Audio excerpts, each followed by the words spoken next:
Crystal from the Dog Psychology and Training Center. Today I'd like to show you how to use the Mini Educator remote trainer for your dog. It's very simple to set up and use, and honestly it's the simplest interface that we found yet. So I'd like to go over a few things with you. This is what your box will look like when you first get it. Here you have your charger, which has two ports that will plug into your remote and your collar. They're both rechargeable, and I'll show you where exactly to plug that in here in a second. Don't mind my sidekick over here. All of our clients get a belt clip included with their e-collar. That's just because I love the ease of having this available for you. So when you need your dog's attention or you need to use the remote, it's always in the same spot on your hip, whichever side you like, but it just helps with that knee-jerk reaction of grabbing the remote. It does come with a lanyard, but because ours come with a belt clip, most people choose not to use the lanyard, but it's completely up to you and whatever makes you more comfortable or ease of access to using the e-collar. There's extra contact points here. It comes with the standard short contact points, but for some dogs that have really thick fur like labs or sometimes shepherds, these longer ones here make a better connection for your dog. Here is our testing light. This is what we use, what you can use to test the different levels. So the lower the level, the brighter the light. And then this is your wrench. So let me show you how these work here in a second.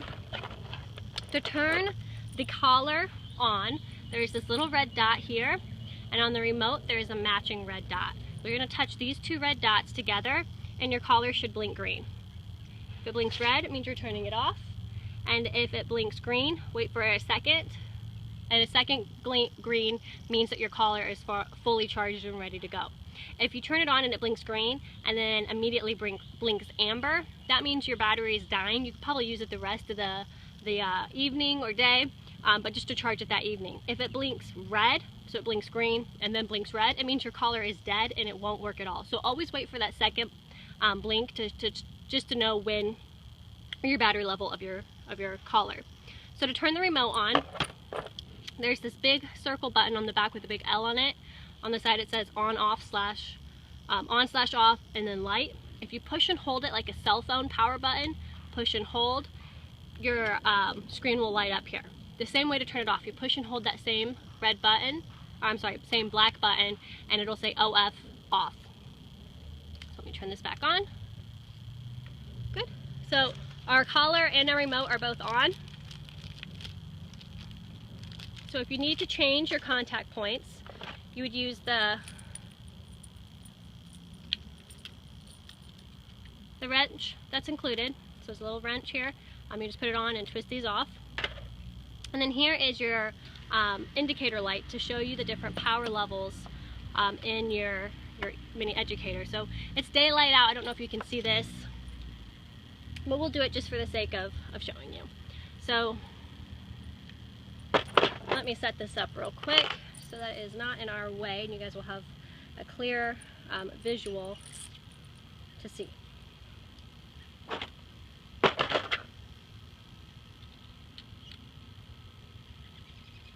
Okay. So I have both my contact points in each side of the clear plastic thing here. So I don't know if you can see that, but that's level 1. So let's go to a 10. Very, very light. I don't know if you can see that or not. Here's a 34. You can see that's a little bit brighter. Here's a 70, a lot brighter, and here's 100. So if you ever question whether your remote's increasing in levels, this is the best way to test it, so you can see if it's actually gaining in stim or not. So let me set that over here. Alright, so let me go over the different buttons here and what each of them mean. So the way we use our collars is low-level stim to remotely train our dogs. There's a lot of different types of ways to use e-collars. There's a lot of right ways, and there's also a few ways that I don't really approve of or that I don't recommend. So it all just depends on what method you're going for when training your dog. But next to this big L button is M/C. That stands for momentary and continuous. And that is what changes the meaning of these two buttons. There's some mosquitoes out here, and if you see me swatting, that's what I'm swatting at. So the way we have it set up is an M and C, we like momentary and continuous. That makes this top black button momentary and the red button continuous. And then on the other side is a T button, and that's T for tap or T for tickle, whatever saying makes it easier for you to remember, but it's just a vibrate mode. So if you ever want to use that for your dog as well. If you switch the M and C, I don't know if you can see this on the screen, but there's an M and a C. If you switch this so that it just says M, that makes this a momentary stem. I'm sorry, a constant. Start over. If it's in momentary mode, this is a momentary stem and this is a momentary boost. The default setting is 5. This boost isn't set, so let me set that real quick so you can see. Well, here's a great way to show you how to set your boost. So put it in momentary mode, dial it all the way down to 0, and push and hold the black stem button until the 0 starts blinking. And that means you're in your default boost mode setting where you can change your boost. So it's blinking, it's at a 1. I'm going to change it to 5. That tends to work best for most of the dogs we work with. Just hit the black button again, and that's how you set it. So our default stem is a 5, and let's say we're working our dog on a level 6,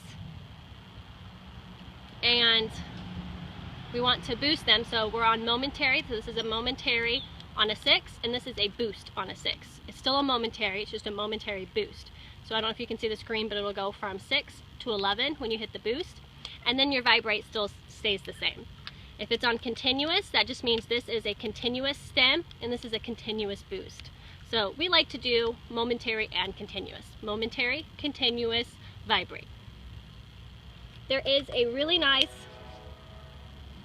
nightlight feature, which is amazing. I have 3 acres here for the dogs to play and romp in for our board and train. So at night, when we take them out for potty breaks, or our dogs are playing and I call them inside and they don't come back soon enough, we can turn on the nightlight function. You just hit this big circle that is your on-off button. If you just press it quickly once, that makes a blinking LED light. If you hit it twice, that's a constant LED light. And the 3rd time turns it off. So when I say inside and 2 out of my 3 dogs come, I can turn on the 3rd dog's nightlight and see, are they coming and they were just farther away than I anticipated? Are they doing their business? Or are they into some business that they shouldn't be into? So definitely been a sanity saver for me as far as the nightlight feature goes. You can also use it if you like to take evening walks. You can turn this on and you can kind of see the sidewalk and where you're going.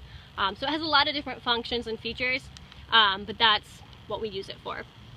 Both of these are completely waterproof. The collar can be used on your dog in the water, so if you like to go to the lake or camping, it's completely safe to use.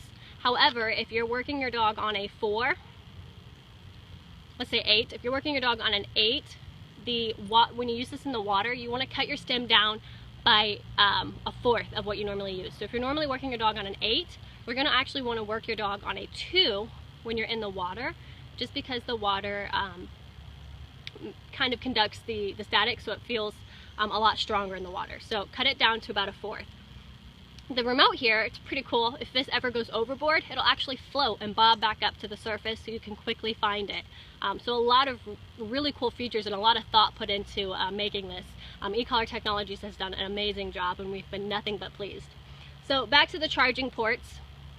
Because they are waterproof, they have these little plugs that you have to open and close to put the charger in. So there's only one way you can put the cord in. I don't know if you can see this, but this is flat on top and this has got a divot. The divot goes on top, and that is the only way you can put it in. Same thing for the remote here. Open the plug. So this in this one, the divot's on the bottom, so you're gonna go on the bottom. It's the only way you can plug it in. They both have a lithium-ion battery, which means they charge very fast. I think they can reach a full charge in 2 hours. I usually do mine in the evenings though. I just set it in, or plug them in and leave them until the morning when we get up, and then put them back on our dogs. So how do you use this on your dog? Well, First off, it has to be really snug on your dog. If it's too loose, your dog's not going to feel it. So let's say it's like this on your dog. Part of it is attached, part of it's, you know, touching your dog, but the other contact point here has no effect on your dog. So you're going to be using your remote, and you're going to be working on a 2, and he's not going to be feeling it. And so you're going to go up to 5. He's still not going to feel it. You're going to go up and up and up and up, and let's say you got to, you know, a 22, and your dog's still not feeling it. Well, guess what? Your dog will shift, and then he'll have full contact with the remote, and you'll hit it, and he'll get a higher than necessary stem than he needed because he just didn't have this properly fitted. So make sure it is tight enough on your dog so that both of these probes are always touching your dog. You don't want it to be too loose because your dog will hate you. You want it to be constantly touching your dog in a constant snug fit. So it's like a battery. If both of the ends aren't touching, it's not going to work. It has to have a closed circuit. Let's see, what else can I go over here with you guys so you don't forget? Has a ½ mile range, so you guys can you know, use this from a long distance. We've never even come close to being that far away from our dogs and using the e-collars, but a lot of hunting or outside like agility sports and stuff, you might have a feature that would be beneficial to you in. But again, it's a really awesome remote, and I hope this really helps you understand it. So when you get your e-collar and you're ready to go, it's all simple and like second nature to you. So again, this is Crystal from the Dog Psychology and Training Center. I hope you enjoyed this video and have a wonderful, amazing day.